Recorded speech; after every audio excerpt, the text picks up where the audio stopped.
Thank you to everybody who has joined us. It's obviously a little bit different to how the last live podcast was. So obviously bear with us if anything. If we do have any technical difficulties. But yeah, if you don't know, we're the Go Off Sis. Well, I was going to say podcast. But we're the Go Off Sis hub, but still the Go Off Sis podcast under the same umbrella. But here we are. And yeah, so today for Black History Month, we are doing a live podcast from the Go Off Sis house with some amazing guests. And essentially, we just kind of want to talk about being Black and also being based in the North. And I think we've picked some really interesting people who have kind of excelled in their crafts, and we kind of want you guys to hear about them, and also just to kind of talk about difficulties that you do face, and also the positives as well. Yeah, 100%. It's not all doom and gloom. So with that being said, we will introduce our guests. Yeah. And Rachel's actually done this herself. I haven't checked over it, so I don't know how she's described all of our guests. So. I think it's just the way we kind of know them. I haven't checked Google. I haven't done nothing like that. I kind of just went in for it, their little bio. And yeah, okay. So take it away. Right, so I did this in alphabetical order, guys, so it's not no kind of special nothing, right? So we have A.K. GRAMM, the founder of GRAMM, for the youth, by the youths, right? Right, and then he said, the city where the streets remain hot when it rains, right? Money, 0161, blah, blah, blah, blah, all them things that they say, cool. And then every time I pre-your, this was the joke that I wanted to say, right? Every time I pre-your Instagram, get it? And then, sorry, just to disclose, Rachel has had a few drinks.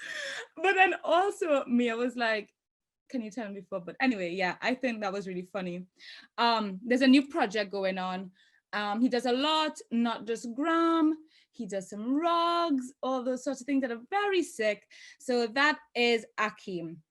Kadeem, the lead vocalist of Loathe. Amazing. And to put some respect on his name, because I could never. One time I asked, I really couldn't. One time I asked Kadeem, how does he do it? And he said, it's all from the belly. So I'm really trying not to say anything. If anyone...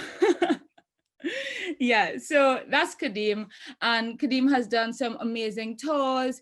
He's done some amazing gigs, amazing festivals, and yes, so that is Kadeem. Salma Noah, a multidisciplinary artist from Liverpool, amazing work that really draws you in with the color, combos, and punchlines. There are levels to her work. Salma is just as captivating. Before I spoke to her personally, I heard her and was like, this girl is amazing, and I loved her. So thank you for being here, Salma. And yeah, that's our guest. We've got AK, Kadeem, and Salma. Mimi, Rachel, for those who don't already know.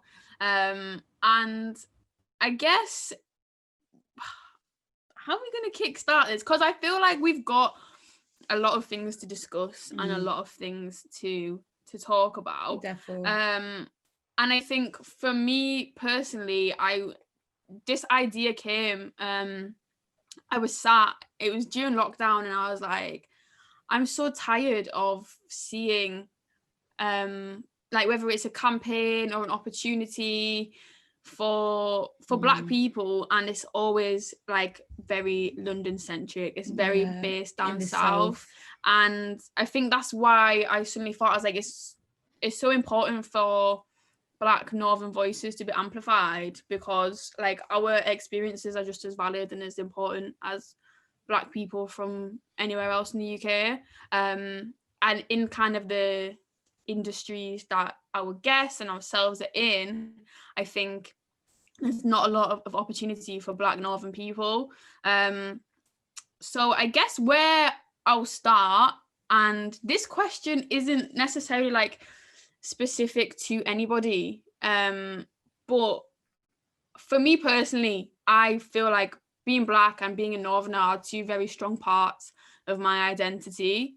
So to our guests, like, do you agree with that? Do you also identify as being Black and being Northern, or do you just kind of see yourself as yourself? So I don't know who wants to kick that off. I don't know if you want me to pick someone or you just want to talk it up. I've always just kind of seen myself as myself, innit? Like, but at the same time, like being Scouse is like a big part of my identity. Do you know what I mean? Like, it's the first, other than like how I look, it's the first thing anyone will ever notice the moment I speak is my Scouse accent. Do you know what I mean? So yeah, no, I'd say that as well. Like, Scouse is being Northern and also being Black. Yeah, two very big things when it comes to my identity. And I'm gonna just like shout you now. AKA, what do you say? Would you say that you identify as like being a Northerner and being Black, or you just kind of, I am me, I'm doing my thing? Nah, I'd definitely say Black and Northern, 100% in it. Yeah, Black every single day of my life. And then being Northern, it definitely is part of my DNA. It is what makes me mean that you don't really notice that until you go over places. But yeah, I'd definitely say Black and Northern. Yeah. See, and I know me as I was going to go back to this, but I think since I came to England, I noticed that difference and this like distinguished thing between this North and the South divide.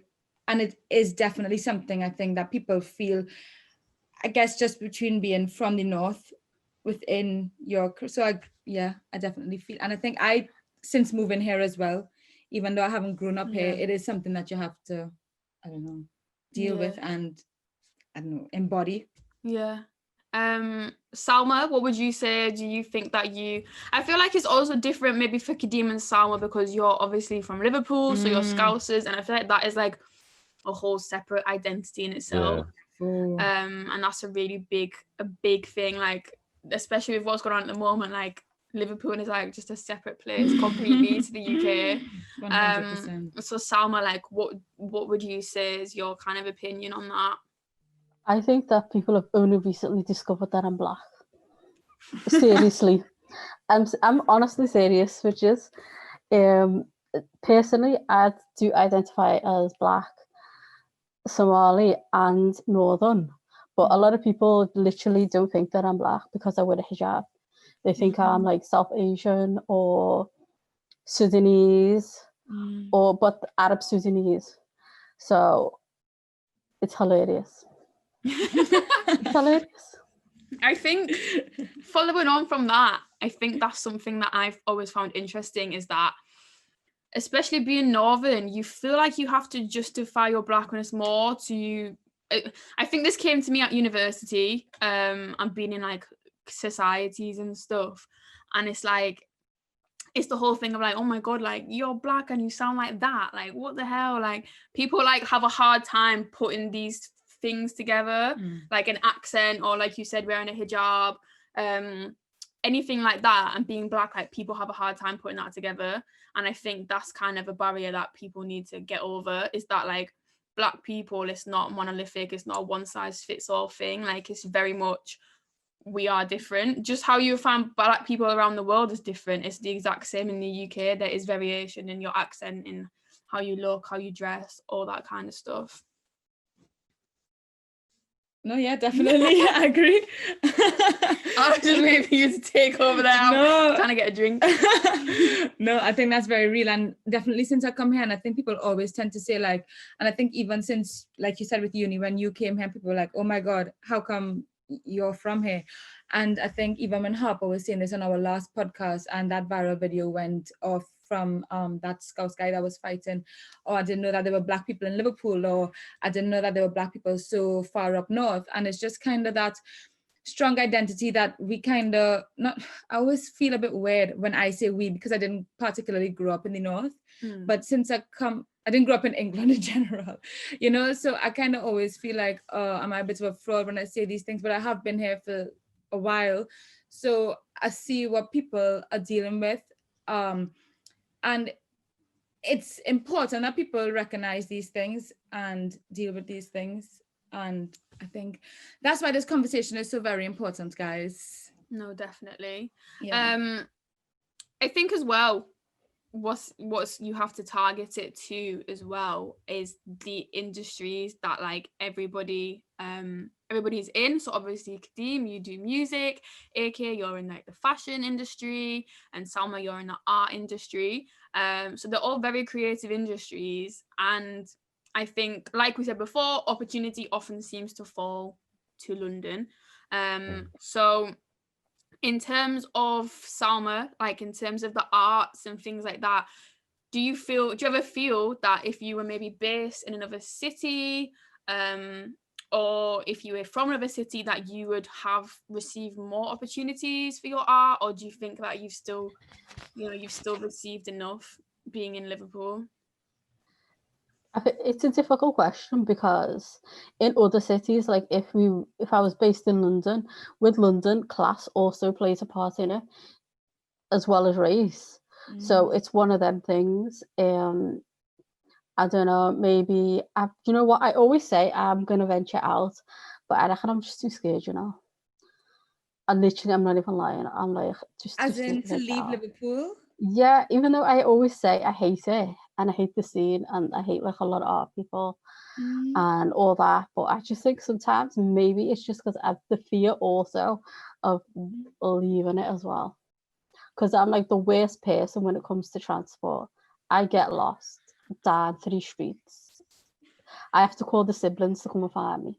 It's like SOS. That tube You need to wouldn't come be and find doing me. you good. Literally. SOS. Don't worry, girl. City Mapper is the one for you. Girl, I can't even read maps. What are you talking about? No, it tells you exactly what to do. No, I can't even do that. I don't think you understand. I can't do maps. I can't do like a lot of diagrams. Oh. I'll end up on the motorway. I've done that before. You don't want to know. So maybe you just need to stay in Liverpool. No, maybe Yeah. I just need to like literally live through someone else and pay that person to live my life. Literally. I'm just joking. I'm joking, obviously. I mean, it's an option. Mm.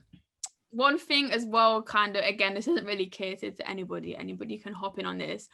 What have you guys' experiences been with like London-centric opportunities? So, for example, the other day, you know what I'm going to say? Yeah, because this one is just nuts, and I think it's just in general, it's infuriating. The other day I seen this opportunity and it was like, yeah, I'm looking to get creatives who don't have a lot of experience into things like... I feel like you're doing it like word for word of the tweet. Yeah, I don't care. I don't care. And like, I was like, oh, well, this is sick. Like, I'll hop on that. Great. Scroll. Must be based in London. I was like, oh my days. Like, it's so exhausting. And I feel like one thing as well I've seen recently, I don't know if anyone's seen it, is the new Bumble campaign. And it's all about like Black love. And it's incredible. It's lovely. It's beautiful. But like... Is that actually representation? It's great. just... Black people, but where? With a southern accent. It's fucking exhausting. That's another thing though when it comes to accents. We'll get into that. Oh. So yeah, I just wondered, like, especially like I said, in these different creative industries, like, what are you guys' experiences of not being able to access these things because it's not up north? Yeah.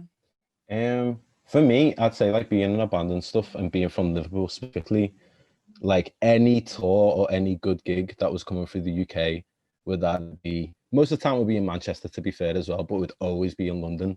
So it's like, even when it comes down to us being in a band, like we have a 16 in Liverpool, but like we could put on a show in London and it'd probably go off way more than it would in Liverpool, just because there's always stuff going on there. Do you know what I mean? Yeah. And it's like, I don't know. I just feel like we need to build more on our own scene, and like, I don't know where to even start really on that, but yeah. No, yeah, I feel that. Do you get what I mean? I feel like... Sorry, you go. So I agree 100% with you when you say like build more on our own scene. I think Mia and I kind of quite passionate about that when it comes to, even like when you said Salma, and I agree with you, Mia and I went through that as well with venturing out.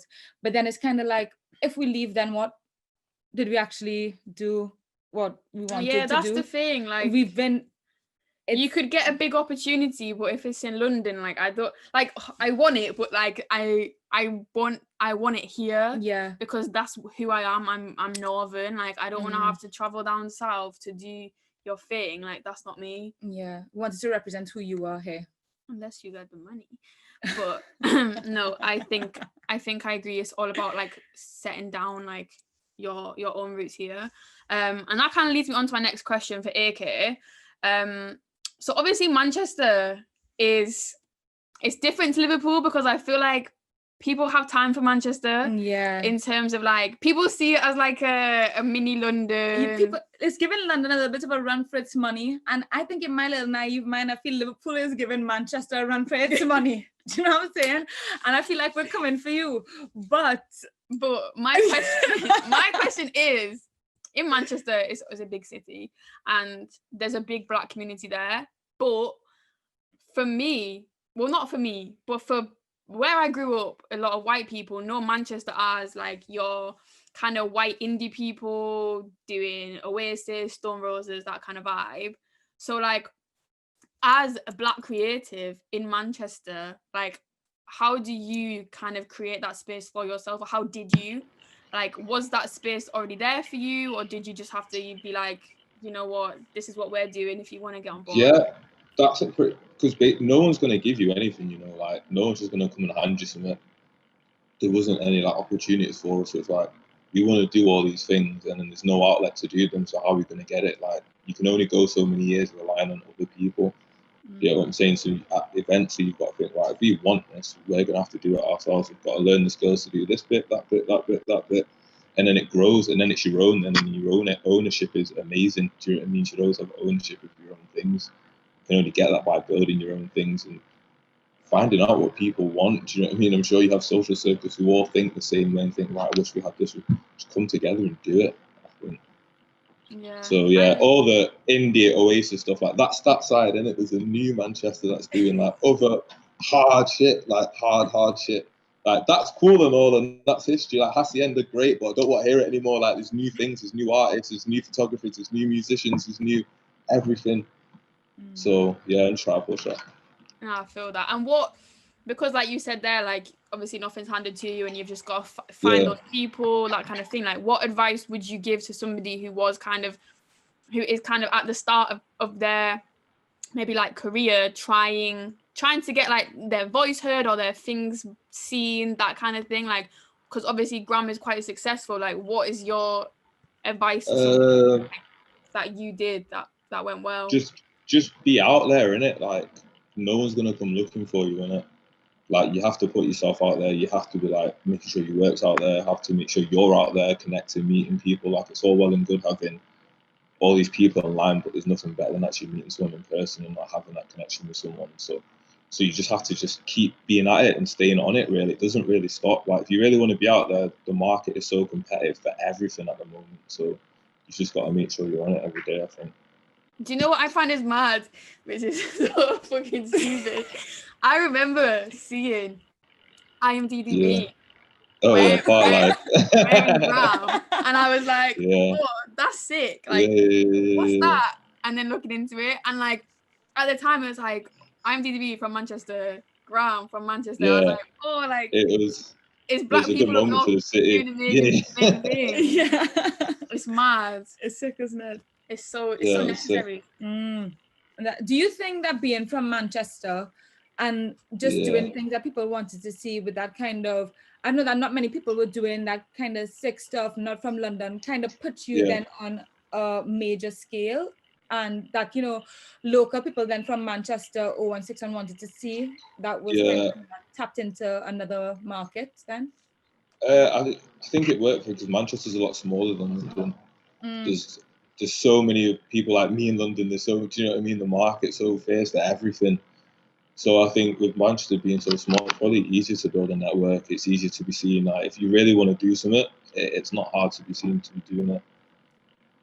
Yeah, I hear that. Oh, you heard that here first, guys. So kind of moving on and following on from that, one thing that I think is really important right now is having like role models. And even just trying to find guests for this podcast, like, it was limited. And that's not to say that there's not Black people up north doing amazing things. There is, it absolutely is. But to find it in like so many different areas, that kind of thing, it was really challenging for us. Yeah, and I think also, not like we say in different areas, but also people that we can relate to. So not just maybe, and not that people don't like books, but not just your author or your lawyer or something. People that Are like us, doing their thing. They're young, they're successful, but they're only like at the start of their career. So I think that's something that we struggle with in the north, is a lack of representation and role models who are Black doing successful things in these creative communities. So for example, Kadeem, you're obviously very successful within the heavy metal scene, that kind of thing. Would you say that you would consider yourself a role model for people, for not just, I guess, Black people, but for Scousers as well? Like, and what's your experience of that? Yeah, most definitely. Definitely when it comes to being Black in the metal scene, like, you don't really ever see that. It's very rare you see any other Black people at gigs. Like, for years, me going to gigs and that, I was pretty much the only Black person there. Yeah. So like little things, like even like, all right, for example, there was this one time we went on tour. This was in America. This was like time ago, and I spoke to this guy after the show. This Black who came to the show, and he was like, I always get nervous coming to gigs, think I'm going to be the only Black person there. But then he was like, when he walked in and see me on stage, like, he instantly felt like comfortable. Do you know what I mean? Yeah. So like, just knowing that I can do that little bit in our scene, because there's honestly not that many other, like, I mean, there's a lot of Black musicians in heavy music, but like in my scene specifically, there's not really much. Do you know what I mean? So no, yeah. 100%. I think like we could literally just see that ourselves, you know what I mean? So and then it's kind of, and I think that's just for representation. So kind of you being here is a massive thing.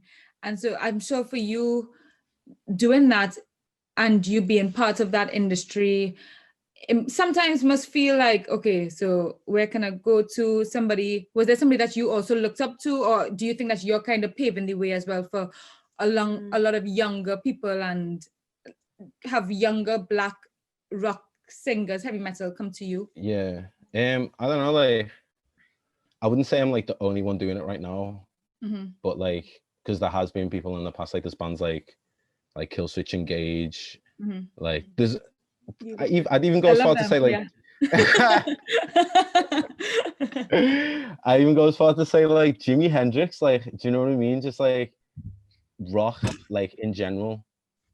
But like when it comes to like, our scene or whatever, there's not, when I think about it, there's a conversation I had with my mate Maro like not long ago, and he was like, in our scene now, he's like, you're one of the only few like Black people in our scene, like you're, you know, I don't like to say paving the way in it, because that sounds like so like, no, but I respect it. I think sometimes you have to give yourself credit as well. That can be really hard. Like, you can be like, oh, I'm not really doing anything crazy. Like, you downplay your kind of successes. But I think it's important to give yourself the credit that you deserve, like for everybody here. And just to be like, I'm facing, because like, let's be real, like, you're not only facing the issues of being Black, but you're facing the less opportunities and less of funding, all of that of being in the north. So like, what then people in London are doing, you're doing that times two. Yeah. Which I think is like so incredible. Yeah. Therefore. I think, I know this sounds mad, but then I'm just thinking about just the rock scene in general. I could just picture like an entire rock concert, and you just picture that scene. You know what I mean? Like, you don't see many Black pieces. And so I think that's just something in itself, Kadeem. And so then there's you with dreads, and then you're out there, the lead vocalist of a band. I think that's just something in itself. I think that comes back to what we were saying earlier as well, is the fact that Black people aren't monolithic, and that like, we have these stereotypes like, oh, you're Black, you must like rap music, you must like hip hop, when really like, you can be Black and you can like country music, you can be Black and you can like metal music. Like, there's no there's no like set thing what you have to like, but somewhere along the line. Yeah, but also at the same that. time, it's like, where does rock music originally come from? Yeah, where that's does, true. where does metal come from? Where does rock come? Do you know what I mean? It all comes from somewhere, and I think we all know where it comes from. Black Give us people. the history lesson. Yeah, tell us, Becky. Where does it come from? From black people. So I'm Tell us here again. reclaiming what's ours. You get me? Nah, I'm joking. I'm going too far. I need to chill. But yeah, nah. let him swig his beer. Yeah. Anyway, But you know what? Also, I could imagine growing up in Liverpool. Obviously, we're only in 2020, and I'm sure before this, when you were growing up, it must have been kind of isolating at some points when you were trying to find yourself within the rock scene. I don't know what it was like, or I don't know what you were doing, and trying to go to gigs or find a band or do whatever. And you may have been one of the only black kids doing that. That must have been a bit, I don't know. What was that like? Yeah, it was mad. It was mad. Like, there was a point when I used to like straighten my head and everything. Like, that's how deep it was. You know what I mean? Like, I was the only black friend, so like I was just copying what I was seeing around me. Do you know what I mean? Trying to fit in or whatever. Yeah. But it's mad looking back on that now. But at the same time, yeah, no, like it was just mad growing up, especially my like growing up in Toxteth and that, and like no one else really who I knew or grew up with around that time was into that at all. So like me with me skinny jeans on and me bloody straightened hair and that, just looking mad, you know what I mean? It was just a mad like mad experience to go through as a teenager. But yeah, it made me who I am, like, so, you know. Yeah, 100%. Yeah. Sweet. So this next question is back to our lovely Salma. And me and Rachel were quite kind of like debating this ourselves, like, I wonder how you're going to respond to this, that kind of thing. So we were kind of saying, being an artist, obviously we are not artists, so correct us if we're wrong, but we feel like from our experience of your art, we saw your art before we saw you, and we knew we liked your art, and that was amazing. So do you feel like in like the art world, you are kind of as a separate entity to your art, or do you feel like it's kind of we both come together, that kind of thing, if that makes any sense? For me personally, we come together because my artwork has hidden references and codes to like my identity, and it's the purpose of the reason why I switched up and started to make digital work that incorporated, like black people and blackness. It was just a form of communicating with my fellow black people and Somali people as well. But I do know for facts that when people see my artwork, they do not think it's from a Somali hijabi. Hell no. Hell no. They probably like it's some white dude that remixed it. I'm telling you right now, you don't even know. Like when I used to like, it's loads of like in the art world. It's just like it's racist. Obviously, Liverpool art scene is racist. And like when I used to do other work, like I wasn't digital, it was maybe paper based, or like working on stuff in a space. People used to legit come up to me and ask me if it was like whose work was it. And when I used to have I was in an art space, people used to ask me who work was it. Sometimes they wouldn't let me in the space because I thought I was going to rob the space. And I used to just so it's one of them things. I know for facts that the work I make and what people perceive of the person that makes that work is not me. They'll think it's someone else. Yeah. And I think that's what we were you've explained that really well, but that's what we were trying to discuss. And when you said it's racist, it's like when somebody sees you and your art and you're trying to speak for Black Somalis, etc., do you feel like sometimes they might see your art and say, okay, cool, yeah, well, you know what, we kind of need this for a tick box exercise, so let's do this. And sometimes that might be the case. Sometimes we feel that way as well. and we're like, oh, well, not particularly because of your art, but if they see you before your art or something like that. And then we're like, well, no, because your art is amazing. Do you get where I'm coming from? And that could be the case with so many other artists, not just particularly you. And we're just like, well, no. Do you ever feel? I think it's that whole thing of like, did I get the job because I deserve the job, or did I get the job because I'm black and you want to tick a box? So I'll keep it 100 with you. You know the gig that I got in FACT, right? Oh. That's probably one of the proper gigs that I've had, like for like a proper time. Like I've never really had a gig where I don't know, but I've really thought about that, because they don't really see me. They see the artwork, because I have to submit my portfolio. They might check the name and go, this ain't a white person, bin this bitch to the side. But what I have noticed is, like, if I'm in an art space and they need a questionnaire, the invigilator people throw questionnaires at me. They just literally throw the questionnaires at me. No, because they need you to be they need me for the stats. Mm. Oh, actually, there was one time when I did actually feel like the person that asked me to participate in an open call only used me because of my identity. And I just thought, you know what? That person's got it covered, because I will get my revenge one day. I will. Yeah, I'm telling you. That's like me, plotting forever. Yeah. Exactly. It's just the way the world goes, isn't it? I know, when that person least suspects it, bam. That's it. That's funny. So one thing that we talked about earlier, again, this is for everybody because we're Northern. I've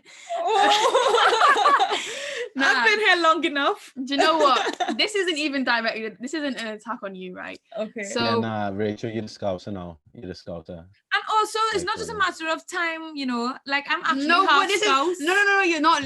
You need to wait for what I'm gonna say. Cool. I'm gonna set this off with a nice little anecdote. So I'm not sure who said it or who sent the message to us, but I remember one day, fairly established podcast. Yeah, things are going good, and there's a message. Oh, Rachel's accent is beautiful. Rachel's accent is and it's all I ever hear. and she has got a beautiful accent. I can appreciate that. I can obviously appreciate that. But for me, I'm sat there like, well, there's two of us on this podcast, and you're basically saying she's got the better accent. And I'm just like, all right, it is what it is. And then we'll be at something and someone's like, oh my God, say that again. Oh my God, say that again. No way do you sound like that. Oh my God. And it is actually exhausting. Like, this is my accent, deal with it. So I really didn't know I was going to get dragged here tonight. I was not expecting anybody it. can get this smoke. Anybody. So well, at least it's coming with a complimenting one. Yeah, I said it in a nice way. You did. So yeah, that's kind of what I want to talk about, like having a Northern accent and being a great Trevor McDonald. The prejudices that come with it, and like the comments that you get, and all of that, and just kind of how it makes everyone feel. So yeah, I don't know who wants to take this one first, because obviously we've got Scouse accent, Manchester accent. The floor is yours. I'll go. Nothing really. I don't really get. I've never heard anyone say, "Oh, your accent's bad," or like none of that. I don't think. Some people say my accent's for free. I've heard people say that. Yeah. No, you're just a hater. Yeah, me. Have you Definitely, heard that guy's 100%. Do you? He's a hater. Like, this isn't even like a. This is just a general question. Do you find yourself associating with people who are within, like, who have Manchester accents, or because obviously with GRAMM and like all the things that you do, I imagine that you do still speak to people from all across the UK, the globe, whatever. But do you feel like you maybe don't get as much of a comment because you speak more to maybe people from Manchester? Like, what do you know? What do you think? Or when I'm here, it's live, innit? But then like when I go away, like Paris Fashion Week or stuff, people are like, oh, your accent's dead fast, and I'm like, I don't feel like I speak dead fast, but they're just used to like an American English, which is quite slowed down, or a London English, which is more slowed down as well. Do you know what I mean? So it's the only thing that people say, probably say I speak kind of quick. But in Manchester, I feel like a lot of my friends' accents are thicker than mine. I don't think my Manchester accent's that thick. But then when I go somewhere else, I'm like, wow, your accent's dead thick. So I think your accent is quite thick. no, I don't think so. I would say you can tell you're from Manchester. Yeah. But like, but I think, yeah, I get what you mean. There's probably thicker accents. Yeah, That kind of definitely. thing. No, yeah, that's fair. That's fair enough. Obviously Salma and Kadeem, again, it's different for you guys because Scouse accent, I feel like that's like been displayed in so many different ways. So how do you guys feel about that, and how like maybe you're portrayed in like whether it's the media or like just like what people have ever said to you? For me, like, for example, there was one point when I used to live in Manchester, and like there was so many times when I heard people be like, "Oh my God, you're from Liverpool? I didn't know there was black people in Liverpool. What?" And I'm like, "Oh yeah, nah, there is." But like, I don't know, yeah. That's the only thing with me really, is like whenever people hear my accent, they don't expect me to have my accent because I'm black. Do you know what I mean? Yeah, that's it really. Because like I don't know, like I don't know. Yeah, I was gonna say something, but yeah, no. This is a safe space. You can if say wanna whatever. It's just like Liverpool's a very white city, innit? So like people expect a white person to have that accent. Yes. So like whenever anyone hears it, they're like, "Oh, that's mad." Do you know what I mean? No, Yeah. definitely. That's it, really. Even I feel like even I have those perceptions and prejudices. I remember when I moved to Liverpool and I was friends with a girl and she was black, and I was like, oh my gosh, I didn't even expect you to have a Scouse accent. Like, what the hell? And then I'm sat there myself, like from fucking Middlesbrough, with like this accent. like you've literally got a northern accent. Like sometimes you just like forget that you're the same in that sense. If that makes sense. I was about to say the most random thing. I was about to say forget that you're black. Like for that. No. Anyway, Salma, what would you say your experience is with accents? I think people just expect me to speak in broken English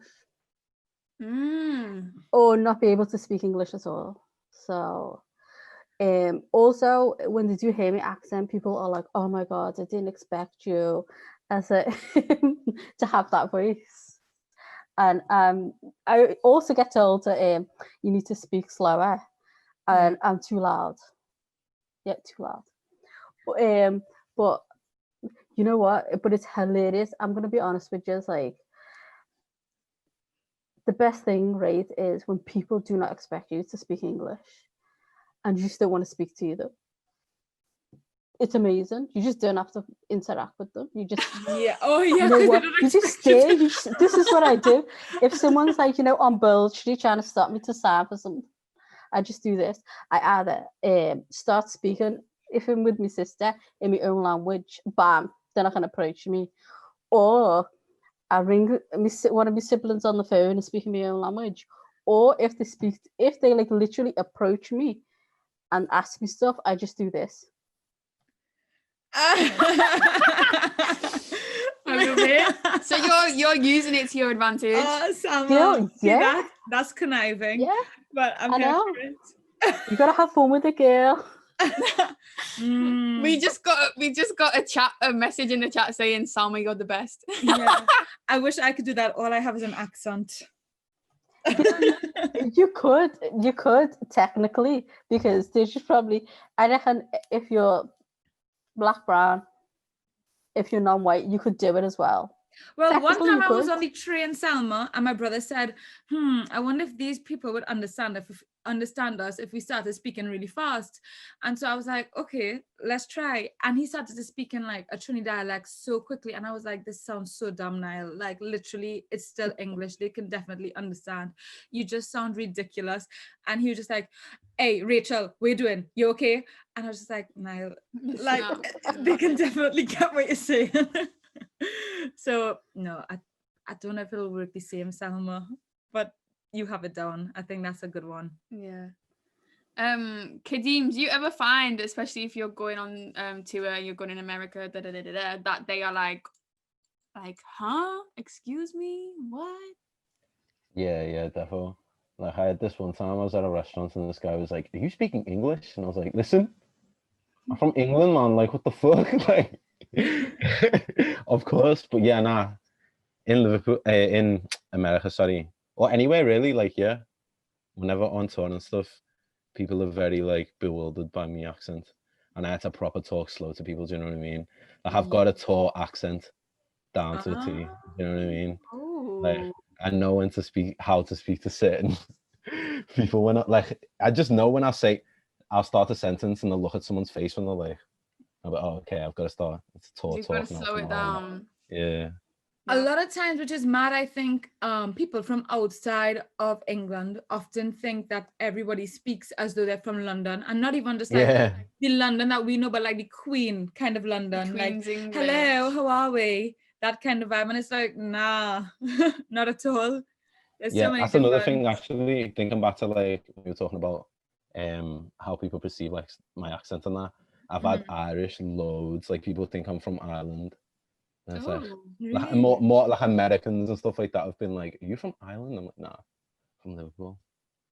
Yeah, Mad. I guess like Rachel said, like people expect. And so I was writing this piece about accents and accent discrimination, and one thing I was just doing research, and one thing that's really interesting is obviously like RP, like so Queen's English, fancy English, That's what people assume that English sound like, and that's what people assume as professional. Yeah, that's why like people on like the BBC, on like the radio, they kind of speak with that accent. And it's also because they were in like London and etc. A lot of them had like upper class kind of jobs and stuff. Whereas when you look at the north, a lot of the north was working class because it was all like industry. It was all like the industrialness, that kind of vibes up north. So that's why people always associate like a northern accent with being maybe like less intelligent or being like you're not as well paid. That's why people have these preconditions about our accents, because like however many years ago, that's what it used to be. It used to be like the working class people. So although you might get an upper class Scouser or somebody from Manchester or Newcastle, whatever, because they have that accent, people will always think like they're beneath somebody who might be like really not successful, not doing very well, but they have like a better kind of London accent, that kind of thing. So there's a fun fact for you all. No, it's true. And then also I have another little fun fact when I did a little bit of research. It is. Okay, so do you know that the creative industry is responsible for generating 101.5 billion to the UK economy, and it is a greater contributor than the automotive, aerospace, and life sciences, and oil and gas is a lot of money, industries combined. Oh wow, to the economy. That's interesting with the current climate, and also into the fact that they're saying to just reskill. Yeah, that's crazy. The creatives. And Yeah, also compared to the south and the north, we would have to, because of the amount that they put into like funding, all those sorts of things, there'd have to be a lot more, like, I don't know what the word is, but like we'd have to put in a lot more to our funding to reach to the amount that London, the pace that they're picking up in their creative industries, just because of the amount that they're putting in London, which is mad because there's a lot of creatives in the north and we're doing a lot at the moment. But I think it's just the fact that, you know, let's say campaigns, advertisements, all that is not really representative of what we're doing in the north. Yeah, definitely. Which is disappointing. One thing I think, and I don't know if this is the case in Manchester, but I think definitely in Liverpool, in terms of like maybe like creative industries, that kind of thing, it is very, I guess in terms of creative industries, but also in terms of like of being Black, it is quite community kind of based. Yeah, I agree with that. And like there is a lot of like community vibes, a lot of people who will uplift you and like to see you doing well. And And I think that's something that's really, really important in the north, is to have those, because it's kind of like, if you don't have them, then who else? So Salma, like, do you agree? Do you think you have like quite a kind of, because from what I've heard from people from London, obviously I haven't experienced that, is that it is very much like cat and dog, like everyone's fighting to get to the top, whereas I do feel like up north everyone is a little bit more supportive of each other. So what would you say to that? Do you think you've experienced that, or do you think you've experienced it more like a bit of a fight? I think it's when it comes to art opportunities, because of the way that Liverpool has set up like the structure, they only let in like maybe one black person that they deem is worthy or as their ideal black of the now. So that person is more likely to get a lot of gigs in a lot of different venues or in institutions. So like, and but I think when I was like coming up and like time ago, there wasn't any like unity, or there wasn't any like other black artists that I could like, you know, that was been in the game a bit longer than me, that I could talk to, because I think there was a sense of like, okay, there, well, this bitch is going to be taking my spot. But obviously I wouldn't want anyone else to feel that. So I think now there is more of a like a community aspect, because we've got like the Rooted Girls, there's Ivy, there's like quite a few other people as well, and that we talk to each other, we tell each other like who to avoid, not and who, you know, who to avoid, you know, give each other advice and stuff like that. I think that that's what was missing from Liverpool for a very long time. That not just like black artists coming together, like POC artists coming together and discussing issues and discussing like how the system has like been pitting us against each other. And that's why I started with Amarita, that used to work in the Blue Coat. I always forget Amarita's, I can't pronounce her name, and I don't want to embarrass myself. So this is when we started the POC network, so that we could actually come together and discuss these things and make it a safe space, and like, you know, like bring joy in our lives. Do you know what I mean? Because sometimes when things are horrible and you just see so much like shit going down, you just need like an hour or two, you know, just to laugh at it, to laugh at the horror of your situation. Do you know what I mean? If everything like is going downhill, or like you've been to like an art institute and you can tell they're only like trying to mine you for your knowledge without cutting you a check, as a collective we can get together and we can discuss, like strategize, like how we can say to like that person, nah, this ain't for us. Unless you're cutting, right, cashing us some money and providing us with something, we are not gonna give you our knowledge, because our knowledge is worth something, you know, like things like that. And how in certain situations when you have to present work or talk about your work or do anything like public base, you know, public facing, and like how there's always like some person in the audience that always like tries to make their experience even worse than yours, or like, you know what I mean, like tries to be like, oh, Impression Olympics. Yeah, and you're just like, nah, you know what I mean? It's just like thinking of ways to be like telling that person, take a seat, girl. Nah, step back. Yeah, literally. Do you know what I mean? Because sometimes it's just like, sometimes everybody wants to be like, oh, well, this happened to you, or this happened to me. Yeah, so guess what? My situation is worse. So you lost a leg, well, I lost both arms, so exactly. It's like I can barely see now. Do you know what I mean?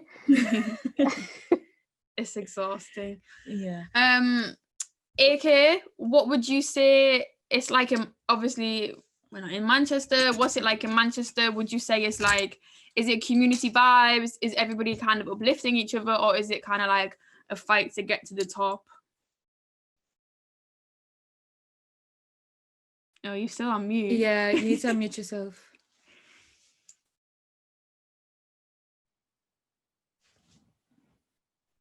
Wait, I still can't even hear you. What? Oh, God. Oh, yeah, go now. What was the question again? Sorry. So we were just talking about how like in Liverpool there is kind of Yeah. like a community vibe and stuff, and like I was just saying, is it the same in Manchester? Is everybody kind of like, or like if you win, like it's amazing, I'm happy for you, or is it still kind of like you're fighting to get to the top kind of thing? Yeah, I'd say right now it's a community, isn't it? Because there's so many different people doing so many different things. Like there's a new wave of like creative in every single aspect, from like musicians to photographers to like people making clothes and stuff. But everyone just seems to be coming together. Like I look at other places like up and down the country, it's just bare clicky in it. It's like you're not in my crew, so you're not really gonna like chill with us, and we're gonna do our thing, like, and that's it. But down here, it just seems to be everyone's just like helping each other out, jumping on people's things, like shooting each other's videos and linking up to do like podcasts and stuff like that. So I think it's definitely a new energy in it. It is definitely more of a community which is building, I think. But it didn't always used to be like that though. Like it was definitely crabs in the bucket in it. I think people are getting older and changing in it, just want different things.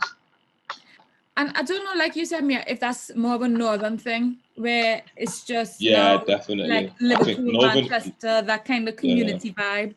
Yeah, I think definitely. Yeah, I think that's why we are gonna give London a run for their money, aren't we? Manchester and Liverpool, they're gonna... They don't know what's gonna hit them. Yeah, one day they're just gonna be like, rah, they're getting everything. Yeah, I agree. Anybody on this thing from London, you guys are gonna be like, whoa. Nah, literally. If you're listening and you're from London, just know. Yeah. Time's ticking. Yeah. You're, oh my God, no more campaigns. It's cheaper up here. Yeah, that's true. Kadeem as well.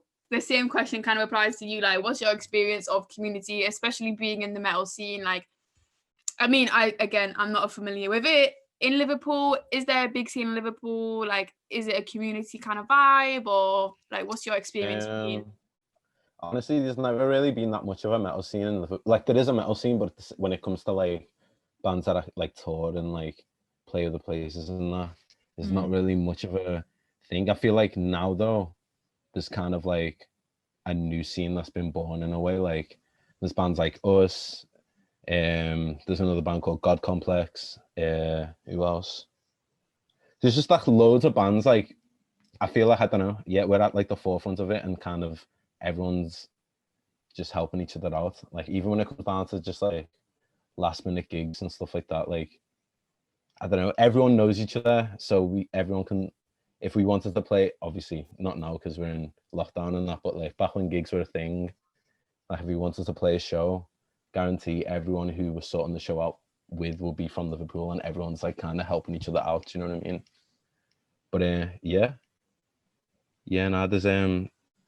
there wasn't always a scene in Liverpool, but there's definitely now a bigger scene more than ever because everyone's like leaning on each other.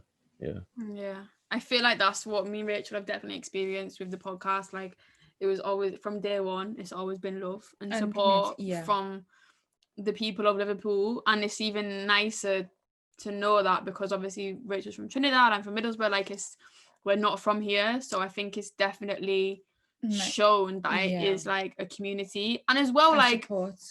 Even back home in the northeast, like I'll see people doing like their little DJ collectives, and it is all love and support. So I do definitely think it is like rooted in northern culture, so just kind of like help your neighbor, that kind of thing. And maybe that's because you don't get the support necessarily from outside of the north, and it's because you felt neglected, so you know that you have to be there for yourself.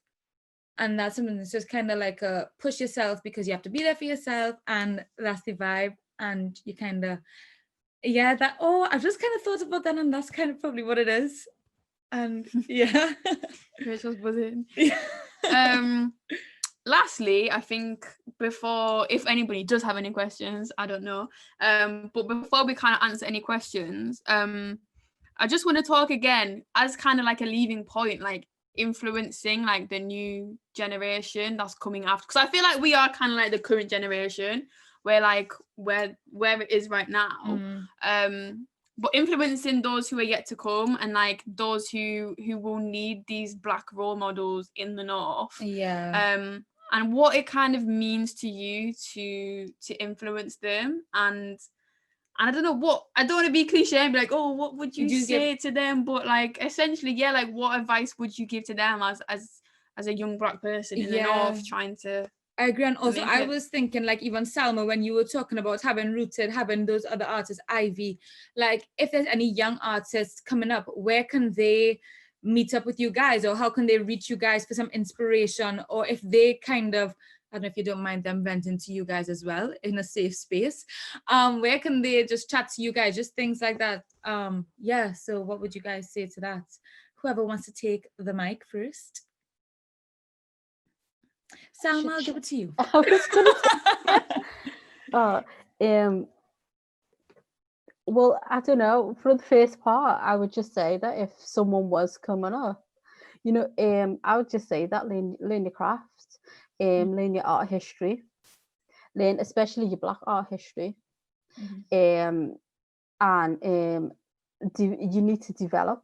I think that's where a lot of artists that are Black fall off, is because they don't develop the craft. Like when they're starting off and they've not like got the style and got the look sorted, an institution or someone else will pick them up because they'll be that ideal Black at that moment, and then they'll run with it. So I think that's like one of the things that I would say to someone that was coming up, and I'd say to them also, get ready to write your comebacks. You should have a book that you have all your comebacks, because I'm telling you right now, there's always a white person right there to break you. They will break you. So get ready for your comebacks. Yeah, you've got to be there, and you've got to be quick. Would you advise explicit language, or are you keeping it censored? And do you have a favorite comeback that you can share with us? I would personally believe of bad language, but I understand in certain situations with certain people you cannot swear. Okay. So I would say watch Scandal, watch How to Get Away with Murder, and then take their monologues, remix it, through there with it, and then work with it. Okay. And do you have a favorite? It depends on the situation. Okay, right. I get you. I'll give you a situation. Okay, yeah. Okay. Salma, go on. I've seen your work. It's incredible. I would love you to do something for me, create something for me. Unfortunately, I don't have a budget, so I will only be able to pay you an exposure. Do you have your colors in mind? How do you feel about this? Bitch, bye. Literally bye. Like, be gone. Be gone. Be gone. Be gone. Vanish. All right. Vanish out my life. Bitch, bye. Be gone. Say no more. Sorry. Just say vanish. Vanish. Oh, vamoosh. I like vamoosh. Yeah, vamoosh. I like that one. I think I'll use that. Just do that. I might take it. Yeah. Well, but I would only be using that for arts industries or for people using work. I might just use that for when I ask you to do some work for the podcast, you're vamoosh. Bitch, bye. If somebody texts me, vamoosh. What even was the question that I just asked? I fully forgot. Yeah, inspiration, people to connect with, networking, etc. Let's take it to anybody. So either AK or Kadeem. Yeah. Everyone mutes their mic first. Yeah. Who's it gonna be? Okay, Kadeem, let's go. Wow. Tough crowd. You just press on. Yo, can you repeat the question? Sorry. That gin's starting to hit me, so it's gonna take a So minute. Yeah, nah, basically, saying it's that like- that beer is kicking. A Black creative from the Northwest musician, people who are coming up the way you did, any inspiration, people that you would network with, how would you do it? What would you say? What advice would you give to them basically to make it? Just like make it like, I don't know, everything you do every day, make sure it's contributing in some way to what you want to do. Do you know what I mean? Just like, I don't know, for example, like for me, like how I got into it was I was a fan, like a really big fan of a specific band in like the Liverpool scene or whatever, became friends with them. I don't know, just networking it, just network as much as you can, because that's what's helped me get to where I am. Is just, if I'm into something and something's going on that's involving that, I'm gonna be there. Do you know what I mean? And then I'm gonna meet people, and then I'm gonna, do you know what I mean? And it just, yeah, so just be about in it. That's all I can really say. I agree with you with the networking, because I'm all for that, right? And Kadeem, I don't know if this is like, because some people will say, yeah, so this particular place, is there a particular place in Manchester, Liverpool that you would suggest young and upcoming rock stars to go to? And like that, you know, like somebody will be there, maybe somebody who does tours or something like that, and you'd be like, yeah, that's it. Do you know what? Do you know, or like recently, a page to join on Facebook. I because don't know. I don't know, you know, I feel like, all right, my band just recently moved into a room in Elevator. Do you know the place by Jamaica Street? I feel like that area is like a proper creative area, and like being around there, we've had our room there for only like a month and a bit, maybe. And yeah, I've met so many different creatives and stuff. So just, I don't know, anywhere where there's a hub for creatives, just make sure you're about and being around there. Same with when I was living in Manchester, Northern Quarter, like that area was proper sick for like creative people and stuff. Like I met a lot of cool people around that area. Yeah, that's what I mean, just being about, innit? Yeah, cool. Thank you very much. Be about it. We open the floor to AK GRAMM. Be prepared to work late, and you start on -10 every room that you walk in. Also, can't fight everyone. I like that. I need that. You know what I mean? Like you can't do it. You have to learn to bite your lip sometimes. And no one's gonna want it as much as you, and no one's gonna have that interest in it as much as you. So, and if you're gonna start something, I think start it for the right reasons, and don't start it for the end goal of superficial things of having this massive house and like, because it's not gonna happen overnight, innit? So you've got to just stick at it, I think. And shout me, I'll help people out. If anyone wants help, just shout me. So you're saying we actually have something in mind, so we'll message you after, okay? Okay. Yeah, that's fine. I'm not the best in it. I'm not the best. I'm just saying, if anyone wants to ask me a question, I'll answer your question. Yeah, we'll message you later. Wow, here we go. You're gonna get a long message saying, all right, we need this. I need IMDb on the next podcast. Now. Nah. Okay.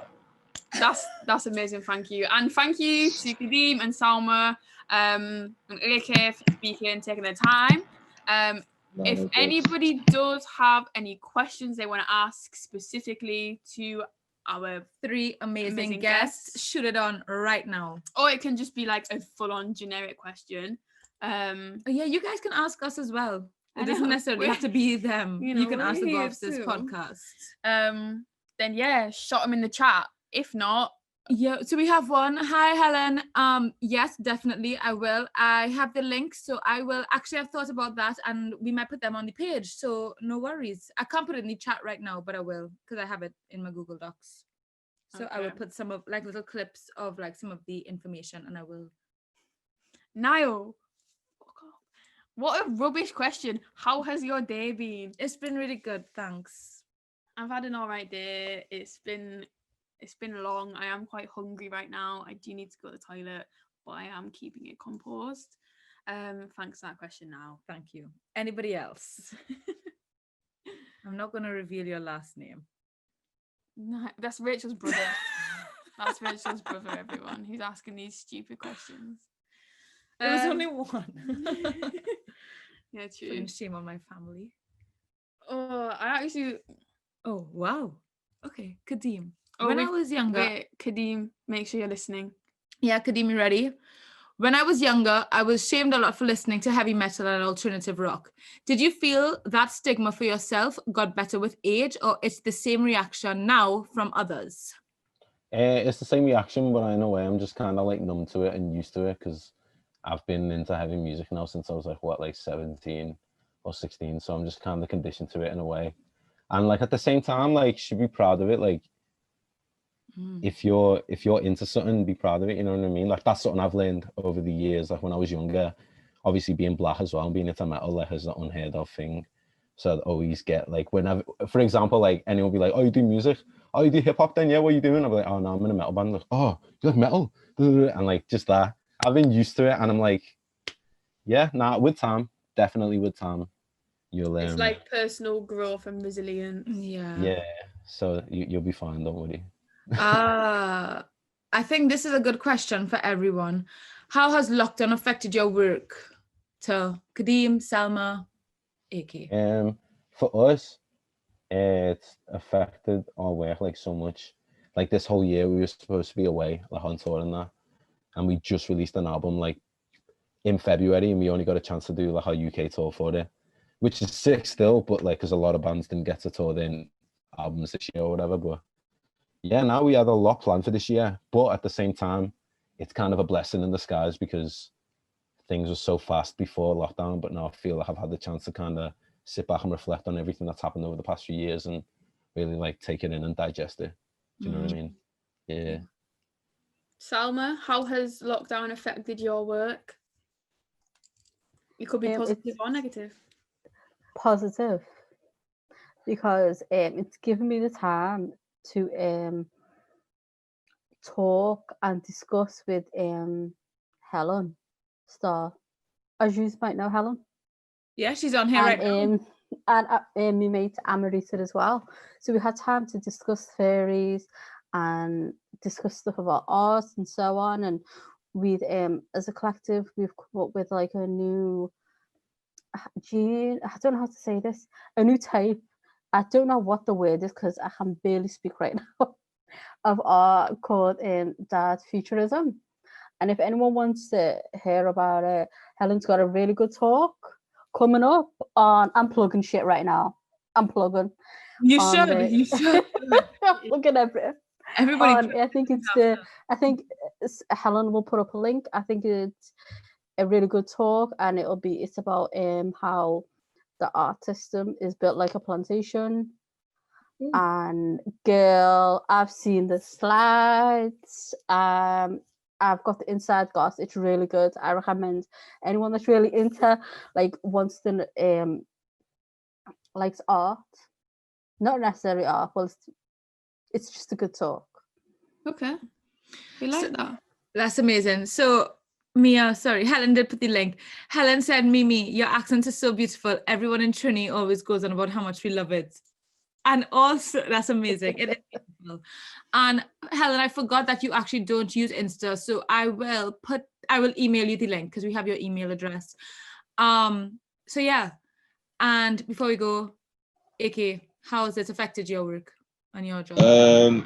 It was tough at the start because it was the unknown, innit? No one knew what to do, and there's no one that you could really ask for that advice on how to do certain stuff. But it turned out all right, It gave me a chance to catch up on the business, like the back end of stuff, learn some more stuff. We adapted the range and stuff. We started doing a lot more homeware, which allowed me to do other things creatively. We started another little t-shirt business. I think it allowed me to go back to being creative for a bit because I didn't have to do so many other things. You know what I mean? So it really concentrated a few things on me. So coming out at the end of it now, I'll say the end of it. It was all right, innit? I'm glad it happened. I wouldn't take it back if that happened again. You know what I mean? So I think we could have a mini lockdown every few months. That'd be nice. Whoa. I mean, not with a deadly virus. No, not without the virus. The lockdown without the virus is live, and Just Get like rid of the time to focus. Yeah. yeah. Not Lock with everything off. coronavirus. Focus. Yeah, I'm not trying to do that. Yeah. Definitely Yeah, relax. Nah, thank you. not. What else? I read another one here. Let Yeah, me there are try a and few. find it. So what? Okay, I don't know if this is for us or for the Liverpool Dons. What's your dream for Liverpool's creative scene or the North in general? I would put it in one word: recognition. Yeah, and I think recognition and just more representation in general everywhere. Recognition, representation, and funding. I think the most representation that I've seen for a little while and of recent was the Liverpool football kit, and that was only because it was for Liverpool Football Club. And I mean, there needs to just be more than that. So It's not just football over here, guys. do you get me? So that was serious as well, but literally. So anything, Kadeem and Salma, you guys for Liverpool scene, what do you guys want to see? Do you have a dream? Yeah, no, I'd say the same. Honestly, just recognition, innit? Like people being more aware of what's actually going on in Liverpool as opposed to just like London and surrounding areas. Because I feel like we have a lot to say. It's just not being shown. Yeah. Amazing. Agreed. Salma, have you got any wishes for the Liverpool scene? A structural change. Okay, that was different to us. We were just like, okay, come on. I love that. You came with it. Girl, obviously. Okay, I love that. As a structural change is in a sense that will allow Black people to actually thrive and develop their practice and more like opportunities for different types of Black people. Yeah. I'd say development's a key word, I'd say. Yeah, no, 100%. I hear that. I think it's necessary all around, especially in Liverpool. Like, again, I think we always speak about this. We spoke about this on the last pod. People forget the history of Liverpool and white Scousers, especially. They forget what happened. And it's just, how do you not know? And you're from Liverpool. Yeah. How do you not know where you're from? How do you not know just everything that's going on? And it's just a bit mad. So yeah, 100% Salma, I agree with you. Next, AK, what are your dreams for the North? More recognition. Stop using Londoners to do Manchester things. Stop using like were you vexed about the Manchester kit? I'm not even a Manchester United fan either. I'm just getting sick of like everything just revolving around London. Like every campaign, every model, every activation, every product launch, like everything. There's so much more. Yeah, there's just so much more talent outside of like London, essentially. I mean, for this podcast. Yeah, like there needs to be more things like this. We need to have our own things in it, and we need to push our own things. And then eventually we'll have to come here. But yeah, I'd like to just definitely see us get a bit more recognition for what we're doing as a whole, really, and creating more opportunities for us, like more platforms. Like we've not even got like a dedicated like big magazine or anything like that. Like just literally everything's just down south, and so I just want more stuff for us. Yeah, I think. I feel And also a structural change as well, but that too. Somebody has also said, like, do you have any ideas on how to make the North be more heard? I would personally say, like, the issue is that the other people aren't listening to us because we're making noise and we're doing things, but everywhere else is choosing not to listen. So I would say, like, yeah. And I don't think we could just stop pushing. I think it's just a matter of, this is another thing, you know, like brain drain. You start and then you get fed up and then you leave. I don't think that we can leave. I think this is something that we kind of need to continue pushing for, continue making the connections that we've been pushing for. I think what FACT is doing in collaboration with us, this is an amazing thing. So they want us to be heard, putting our platform out there. I think things like this. Layla, for example, you sharing our stuff, amazing, with your people down south, things like that. Continue promoting us rather than just podcasts that are down there, fashion brands that are down there, musicians, artists that are down there. I think it needs to start with these big corporations though, because it's outsourcing work to London. It's never further than that. So I think it's time for them to it can't just be us, you mean? It has to be other people. Yeah, and I'm absolutely here for making your own path and creating your own space, but like it's time for them to step up. It's time for them to recognize that. Yeah, I hear that. A question for AK. Do you use Instagram as your main platform to promote your work? And you're still on mute.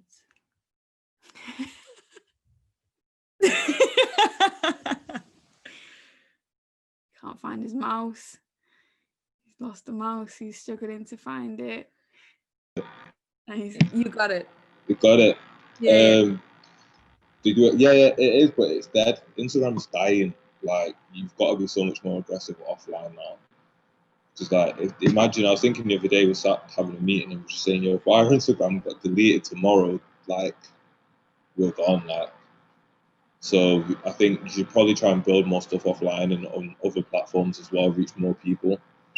Yeah. But now, everyone's on it, so use it whilst it's here and learn how it works. Like, it's a bit more than just posting a picture. And don't get sucked into all these fake lifestyles either. Start following different people. I think a lot of the stuff that happens, the bad stuff online, is who you follow. So, a lot of Instagram to that. Yeah, we always said that you end up in like a social media bubble and you're like, I see that one little thing, yeah. Sometimes to expand that bubble and see what's going on outside. You just like... It's a really sick app. Like, if you use it for like what it's meant for as well, it's sick. It actually is really good. So. Yeah. There was another question as well up here, but I missed it. This is again for everybody. Do you feel your accent has directly affected your opportunities in any way? Anybody feeling strongly about that? I know I do. I think it's different for us because we're podcasty. Yeah, I think as a podcast, like that's all people have of you is your voice. And lucky for me, I've got Rachel to sell us. No, and all you have is your voice, and that's the first thing people make a judgment about you on. I don't have any proof that has affected our opportunities, obviously not, but like I definitely think it will have in some ways. I think the UK ear is very used to hearing a certain accent, whether that be on TV, on a podcast, on the radio, and when you do hear something different from that, if that's not what you hear all the time, it takes you a while to adapt to that, and some people aren't willing to adapt to that and enjoy that. Do you know what though, Mia? Even though you say, because you have the Trinidadian accent, a lot of people that come from, and I'm sure you know this, from the West Indies or wherever, often change their accents and are like, they tend to sound more British or whatever. And even people my age, and they go back to Trinidad and suddenly they sound like they have a British accent or whatever. Yeah. And people often ask me, how come you kept your accent that long? And it's like, I don't know how to change it. I feel like that's the thing in the UK anyway though. Like you converge and diverge. Yeah, and you sound like, if for me, if I go back home now, my accent will sound totally different when I come back here again. Like you kind of merge it around to you around. That makes sense. That's why occasionally people be like to me, oh my god, you sound Scouse, and I'm like, whoa. Yeah, I hear. Let me take a trip back home. Get your accent back. Kadeem, Salma, do you think that your accent has affected your opportunities? Oh, Kadeem as a vocalist? Or just in general? Yeah, do you feel like your accent comes out in your music at all? Yeah. No, I don't think it does at all, you know? Like, loads of people say that we sound American when they listen to our music and stuff, do you know what I mean? But I feel like because the type of music it is, that's just how it sounds, you know what I mean? Yeah. Like, there's no way of me doing like a scream in a... I mean, there probably is in a Scouse accent and that, but like, from how I learned it was listen to a certain type of band, so then I'd imitate that sound, you know what I mean? And none of them bands are Scouse, so do you know what I mean? Yeah. So what you're saying is you're a fraud and a copycat. An American. Cool. And Salma, what about you? Have you ever felt like your accent has like affected your opportunities at all? Too loud. When people do, you know what I mean? And probably because I always talk sideways, you know, and I come with an attitude. We love it. I'd say yeah. This is why I said in the beginning, I said, I'll when I say heard this that. woman talking, I loved her from the beginning. I think yeah, because there was like a lot of stuff that I did in I'd say Granby area. Do you know what I mean? When you go to the meetings and stuff, and then they always bring it artists that I think they can change Black people's lives with a few, them people I think they can go into your area and just like make your life amazing by their presence. Them special people. And I just talk too much. And I can tell, do you know what I mean? And then I can tell, I know for facts that like my thingy, my opportunities have gone downhill because of certain things I've said. Do you know what I mean? Like, So not necessarily your accent, but your sharp tongue. yes. As well. Do you know what I mean? Like sometimes when you just like, I'm just like, why you lying? Do you know like when they say something, you're just like, girl, why you lying? For us, when you just like say something and you just people like, I think that's what it is. I think that because there was a time when I did like some sort of like some work in my area. Do you know what I mean? And they heard the voice, the attitude, and the snarkiness. They thought that that's all I was. You know what I mean? All of us was a mouthpiece. So no one like took the work seriously or didn't think I was an artist. Yeah. Do you know what I mean? I feel you. I think as well that's similar to what you were saying. I think we might face that and we don't realize. We say a lot of like not necessarily controversial but like questionable things, and I think that's one thing that I'll thank FACT for, is that they allow us to just like not censor ourselves. They're like, go off. They're like, yeah, go off, sis. Do your thing. You guys, you do you. Me and I were literally saying before this, we said, yeah, imagine FACT really want to work with us again. I said, did they not listen to us? Did they not know we chat shit? Nah. But yeah, I guess we'll bring it to a close now, guys. Yeah. Thank you everybody who asked questions. Thank you to Salma, thank you to Kadeem, and thank you to AK. Hopefully you guys enjoyed this conversation. We will be posting stuff. We'll be posting the podcast at the end of this week on Sunday. So if, I don't know, there's a bit that you missed or you joined late. Or you just enjoyed it and want to listen again. It'll be here. Share it with all your friends, your family, everything. That what she said. And yeah, thank you again to FACT and to our guests and to everybody who listens. Thank you for having me. I appreciate it. Oh, thank you. Anytime. Yeah, thank you. Thank you. Thank you for having me. Yeah. I wish we had like a little outro music. Like